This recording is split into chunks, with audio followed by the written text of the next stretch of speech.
Hi guys, and welcome to Creative Cakes by Sharon. Today I'm super excited to be showing you how I created these Mickey and Minnie Mouse cakes. They weren't at all that hard to make, so let's get started and I can show you just how to do them for yourself.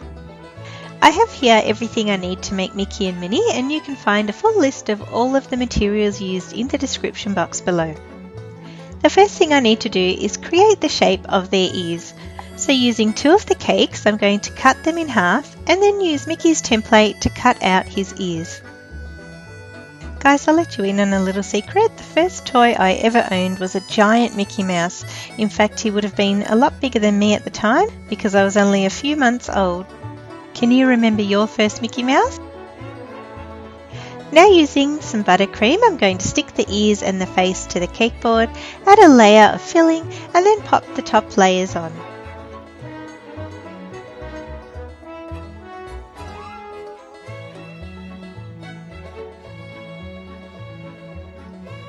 I've placed Mickey's template on top of the cake here, and I'm going to carve away just a small amount of cake from the bottom so that I get the correct contour of Mickey's face.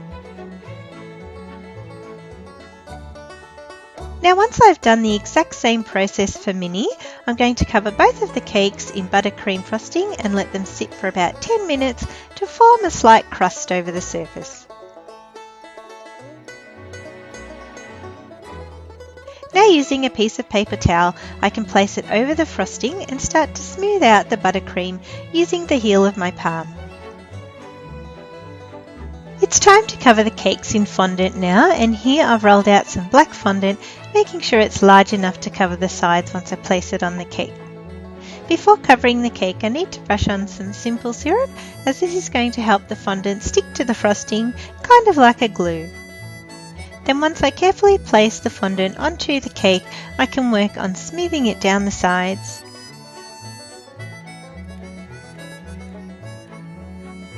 Trimming off the excess.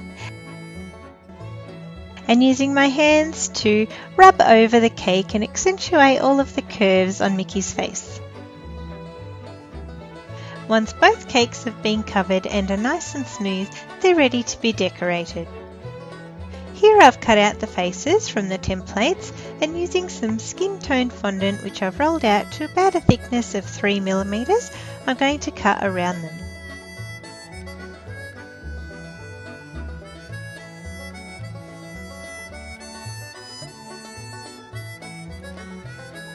Once I position them on the cake and I'm happy with their placement, I can stick it down with a little bit of water.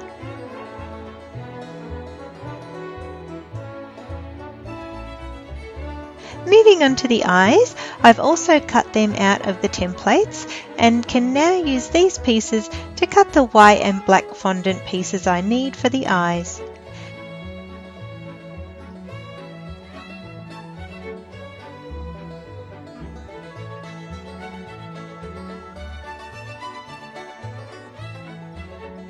To position the eyes in exactly the right spots, I'm going to place the template over the cakes and use it as a guide to position the eyes.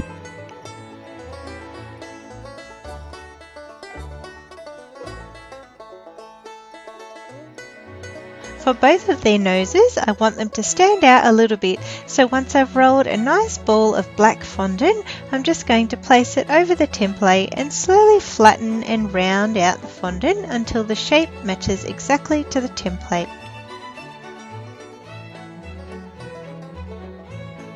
Now to make their eyes stand out, I've rolled out some thin strips of black fondant which I'll use to frame the eyes and also form the crease above their noses.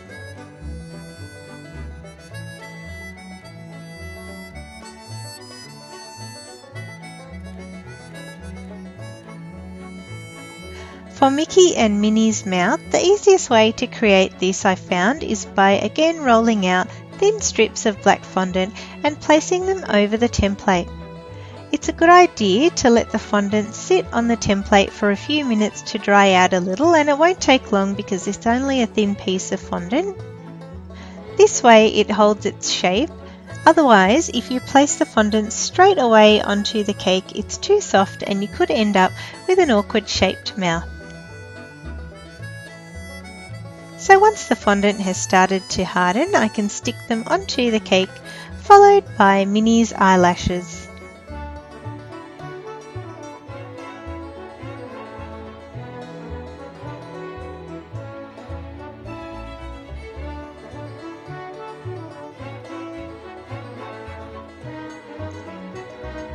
For the inside of their mouth, I've rolled out some black and red fondant and cut out the template and used it as a guide to cut the fondant and stick them onto the cakes.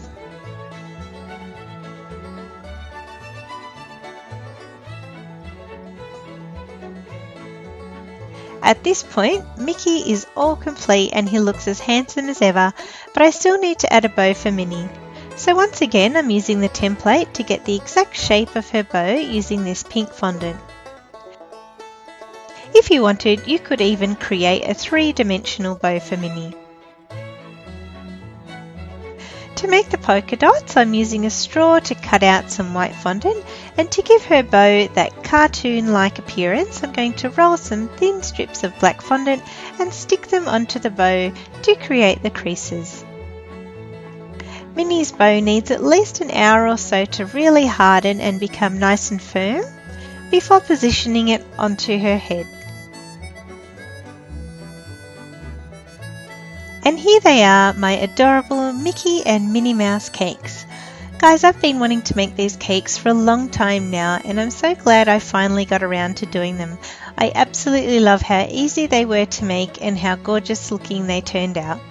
I hope you also enjoyed watching me create Minnie and Mickey, and I hope you're going to give it a big Mickey Mouse thumbs up. Now make sure you click on the subscribe button and be sure to turn on the notifications so you stay up to date with all my weekly videos. You might also like to check out some of my other recent videos which I have on screen now for you, and don't forget to let me know if you happen to recreate any of my cakes or recipes by leaving me a comment below or connecting with me on Facebook, Pinterest, Instagram or Twitter. I really do hope you find the opportunity to brighten someone's day by making your very own Mickey and Minnie cakes. I look forward to you tuning in next time, and as always, thanks for watching.